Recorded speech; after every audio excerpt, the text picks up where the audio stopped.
شروع اللہ کے نام سے جو بڑا مہربان نہایت رحم والا ہے۔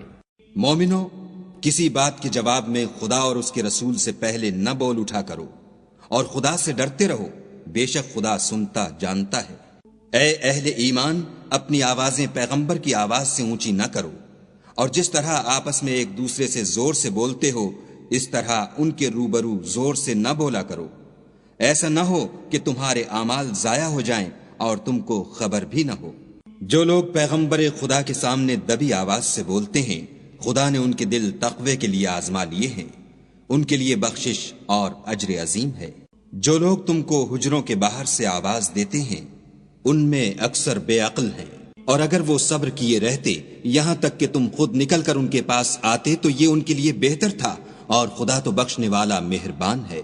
مومنو، اگر کوئی بد کردار تمہارے پاس کوئی خبر لے کر آئے تو خوب تحقیق کر لیا کرو، مبادا کہ کسی قوم کو نادانی سے نقصان پہنچا دو، پھر تم کو اپنے کیے پر نادم ہونا پڑے۔ اور جان رکھو کہ تم میں خدا کے پیغمبر ہیں، اگر بہت سی باتوں میں وہ تمہارا کہا مان لیا کریں تو تم مشکل میں پڑ جاؤ، لیکن خدا نے تم کو ایمان عزیز بنا دیا اور اس کو تمہارے دلوں میں سجا دیا، اور کفر اور گناہ اور نافرمانی سے تم کو بیزار کر دیا۔ یہی لوگ راہ ہدایت پر ہیں، یعنی خدا کے فضل اور احسان سے، اور خدا جاننے والا اور حکمت والا ہے۔ اور اگر مومنوں میں سے کوئی دو فریق آپس میں لڑ پڑیں تو ان میں صلح کرا دو، اور اگر ایک فریق دوسرے پر زیادتی کرے تو زیادتی کرنے والے سے لڑو، یہاں تک کہ وہ خدا کے حکم کی طرف رجوع لائے۔ پس جب وہ رجوع لائے تو دونوں فریق میں مساوات کے ساتھ صلح کرا دو، اور انصاف سے کام لو کہ خدا انصاف کرنے والوں کو پسند کرتا ہے۔ مومن تو آپس میں بھائی بھائی ہیں، تو اپنے دو بھائیوں میں صلح کرا دیا کرو، اور خدا سے ڈرتے رہو تاکہ تم پر رحمت کی جائے۔ مومنو، کوئی قوم کسی قوم سے تمسخر نہ کرے، ممکن ہے کہ وہ لوگ ان سے بہتر ہوں، اور نہ عورتیں عورتوں سے تمسخر کریں، ممکن ہے کہ وہ ان سے اچھی ہوں۔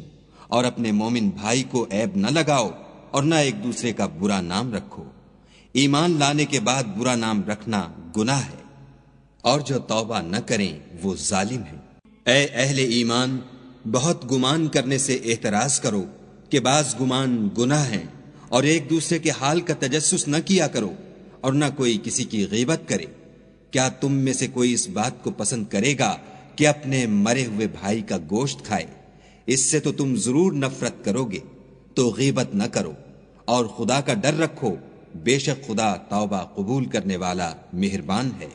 لوگو، ہم نے تم کو ایک مرد اور ایک عورت سے پیدا کیا، اور تمہاری قومیں اور قبیلے بنائے تاکہ ایک دوسرے کو شناخت کرو، اور خدا کے نزدیک تم میں زیادہ عزت والا وہ ہے جو زیادہ پرہیزگار ہے۔ بے شک خدا سب کچھ جاننے والا اور سب سے خبردار ہے۔ دیہاتی کہتے ہیں کہ ہم ایمان لے آئے، کہہ دو کہ تم ایمان نہیں لائے، بلکہ یوں کہو کہ ہم اسلام لائے ہیں، اور ایمان تو ہنوز تمہارے دلوں میں داخل ہی نہیں ہوا۔ اور اگر تم خدا اور اس کے رسول کی فرما برداری کرو گے تو خدا تمہارے اعمال میں سے کچھ کم نہیں کرے گا، بے شک خدا بخشنے والا مہربان ہے۔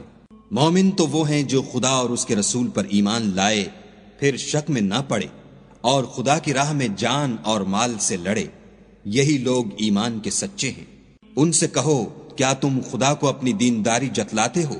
اور خدا تو آسمانوں اور زمین کی سب چیزوں سے واقف ہے، اور خدا ہر شے کو جانتا ہے۔ یہ لوگ تم پر احسان رکھتے ہیں کہ مسلمان ہو گئے ہیں، کہہ دو کہ اپنے مسلمان ہونے کا مجھ پر احسان نہ رکھو، بلکہ خدا تم پر احسان رکھتا ہے کہ اس نے تمہیں ایمان کا رستہ دکھایا، بشرطے کہ تم سچے مسلمان ہو۔ بے شک خدا آسمانوں اور زمین کی پوشیدہ باتوں کو جانتا ہے، اور جو کچھ تم کرتے ہو اسے دیکھتا ہے۔